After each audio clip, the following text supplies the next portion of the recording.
Thank you, Steve. It seems like you see them in headlines everywhere. The discussion over the increase of drones, armed drones in warfare, police drones, private drones. The state of Ohio now wants to become the center of that growing section of aerospace. But is that a good move for the state or for the people of Ohio? Ben has the reality check you won't see anywhere else.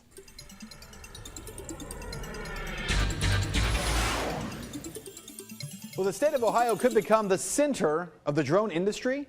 That's what Ohio Governor John Kasich is hoping for, saying it would be a huge win for the state. Right now, the federal government planning to invest in 6 sites around the nation for testing drones for police, first responders, and private use.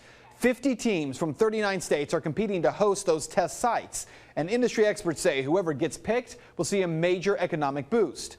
One of those sites pushing hard for this is Wright-Patterson Air Force Base here in Ohio. An agreement now in place between Ohio and Indiana to share airspace for that project. Plus, drone sensor technology that's being developed in Dayton could push Ohio to the top of the list.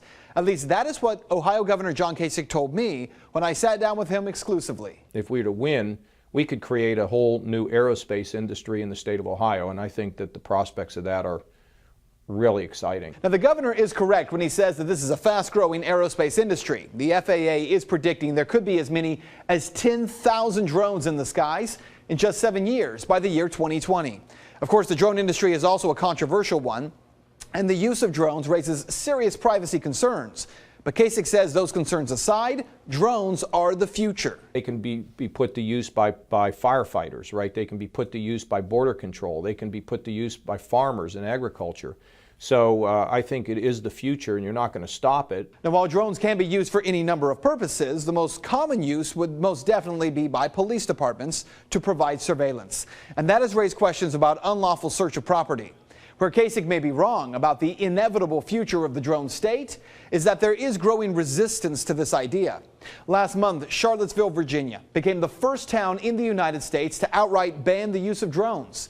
There are now 11 states considering legislation that would make the use of domestic drones illegal. Privacy concerns, if you want to be concerned about privacy, then you better never go into Google. You better never turn on your computer. You better never turn your television set on. I mean, the concerns of privacy is something that it is bothersome to a degree. So what this means for you is that the governor has a good point there. Drones and the big brother watching you from above isn't the only privacy problem we face today. With companies like Facebook and Google data mining everything you do online, is anything private anymore? But is the comparison of Google and drones really fair? If I choose to go search on Google or have a profile on Facebook, I am electing for those services.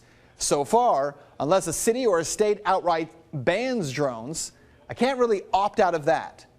And that is Reality Check. You can find the sources for the story posted on our website, fox19.com. If you'd like to make your voice heard, you can head over to Ben's Facebook page, and you can find it by searching Ben Swann. You really were out in front of everybody on this. When you talked to the president on this, and everybody was like, drones, what are drones? And they are everywhere in headlines. And you're hearing about everywhere now. Everywhere. I go on Drudge Report, and they're everywhere, and everywhere in the media. So it's a big deal. It's a big deal. Yeah.